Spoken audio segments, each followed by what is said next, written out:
Monsieur le Président. La République démocratique du Congo organise son élection présidentielle de manière autofinancée en décembre 23 et je pense qu'on doit le saluer.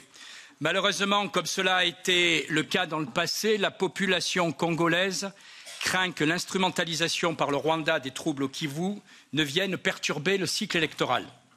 Ce lundi 19 juin, c'est-à-dire il y a exactement 6 jours, le rapport à l'ONU a été remis après une année d'enquête sur la situation en RDC. Et ce que je cite, ce n'est pas des accusations gratuites, puisque c'est ce qui figure dans le rapport qu'on trouve sur Internet, puisqu'il est repris en partie par RFI.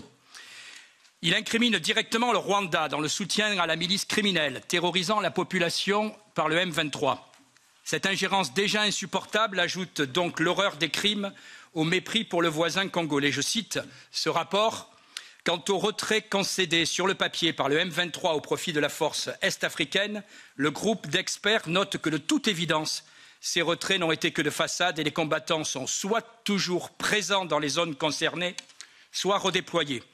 Au sujet des effectifs du mouvement armé, selon le groupe d'experts, avec la formation de nouvelles recrues, le nombre des combattants du M23 avoisinerait les 3000 hommes. Et je cite, dernier paragraphe, selon les sources sur lesquelles les experts onusiens s'appuient, l'objectif de Kigali est de renforcer le M23 pour sécuriser des sites miniers et décimer le groupe majoritairement Hutu-FDLR, soutien régulier de l'armée congolaise.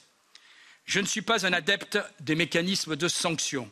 Je note cependant qu'il est étonnant que l'Union européenne, si prompte à réclamer des sanctions dans certains cas, regarde et se contente de menaces prudentes contre Kigali quand de tels massacres sont commis. Et donc je demande à nos partenaires africains, premièrement, quelles sont les actions menées par l'Union africaine pour convaincre le Rwanda de cesser son soutien au M23 et quelles mesures de rétorsion pouvons-nous envisager si le Rwanda continue à perturber le cycle électoral congolais. Merci, Monsieur le Président.